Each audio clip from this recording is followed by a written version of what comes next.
ভাবিকে ভাবির কাজে সাপোর্ট করেন? এটা কি একটু জানতে চাই কই? ও তার মানে ভাবি তো লাইফ সাপোর্টে আছে। লাইফ মানে তো জীবন। সত্যি খালা, এই আমাদের মেসের খাতাটা বের করেন তো। আমিও তো আপনার লগে খুঁজতাছি। আজকে তো মিটিং করতে হবে, হিসাব নিকাশ বসতে হবে না? মেসে খাওয়া দাওয়া কায় কি করতেছে সবকিছু হিসাব লাগবে। খুঁজা তো পাইতাছি না, আমি তো চেষ্টা করতেছি। বটি খোঁজো, মেসের খাতাটা কোথায় খোঁজো, কোথায় আছে জানো কিছু? দেখেছি না তাকে কোথায়? রেলে বৃষ্টির দিনে বের হয়েও না বলেছিলাম তাকে। এ কি? এই কবিতা টবিতা বাদ দাও, দিয়ে খোঁজো, খাতাটা খোঁজো।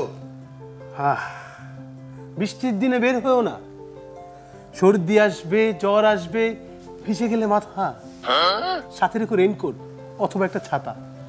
এই যে মেসের খাতা। এইটা খাতা? এই মেসের খাতাকে তুমি কবিতার খাতা বানাইছো? এটার মধ্যে হিসাব নিকাশ, টাকা পয়সা সবকিছু হিসাব আছে। বসো বসো বসো বসো। শুরু করো, আমি তো সব প্রথম থেকে রেডি আছি। হ্যাঁ বলো, কি কি সমস্যা বলো, মেসের সমস্যা কি কি? আমার ওনারে নিয়ে অনেক অভিযোগ। হ্যাঁ, উনি মিল দেয় দুইজনের, টাকা দেয় একজনের। আরে আমি তো মনে করছি যে ওর কোনো গেস্ট আসছে এই জন্য দুইজনের মিল দেয়। কিন্তু এটা সমস্যাটা কোথায়? হ্যাঁ, তোমরা খাইতে পারো না, এটা তোমাদের অযোগ্যতা। আমি খাইতে পারি, এটা আমার শক্তি। আর আপনারে সহ্য করা আমাদের সহ্য শক্তি। তোমার কারণে মেসে অনেক রকম সমস্যা যেহেতু হচ্ছে, তুমি এখান থেকে চলে যাও বাবা। কেন যাবো আমি? আপনাদের সমস্যা হচ্ছে, আপনারা চলে যান। দুনিয়াব্যাপী এটাই নিয়ম, যে সমস্যা তৈরি করবে সে যাবে, হয় রিক্সায় যাবে নয় হেলিকপ্টারে, তারাই যেতে হবে। বুঝলাম না, রাখবো না আমি জীবন। চলে যাবো, আমি যাবো। ওনার জীবন বিপন্ন হয়ে গেলে তো আমাদের অনেক সমস্যা হয়ে যাবে। আরে না, আপদ গেছে ভালো, যাক বেঁচে গেলাম। আপদ তো গেলে আপনার জন্য ভালো, আমার জন্য তো খারাপ। ওনার বাড়ি আমার বাড়ির পাশে, লাশটা তো আমারই নিয়ে যেতে হবে। তাহলে তো সমস্যা। তাহলে এক কাজ করো, একটু গিয়ে এমন ভাবে ওকে একটু বোঝাতে হবে যেন ও নিজের জীবনটা অন্তত শেষ না করে। হ্যাঁ প্লিজ। আপনি টেনশন করেন না, আমি থাকতে ওনার জীবনের কোনো ক্ষতি হবে না। আর যদি এরকম হয় যে উনি আত্মহত্যা করতে যাইতেছে, তাহলে আমি নিজে ওনার জীবন নিয়ে দিব। না, হা, এই মেসে যে যে আছে প্রত্যেকের সমস্যা।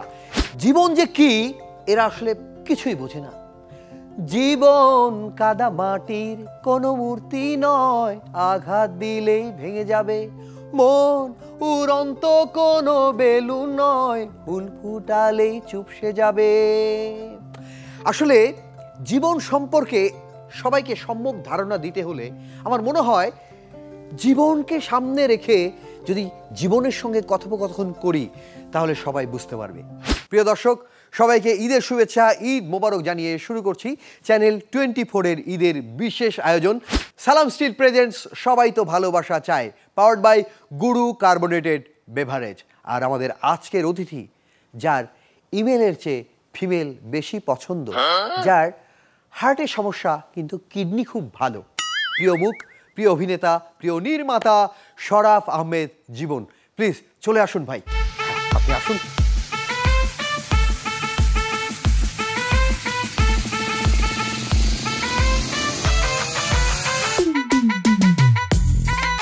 প্লিজ বসেন।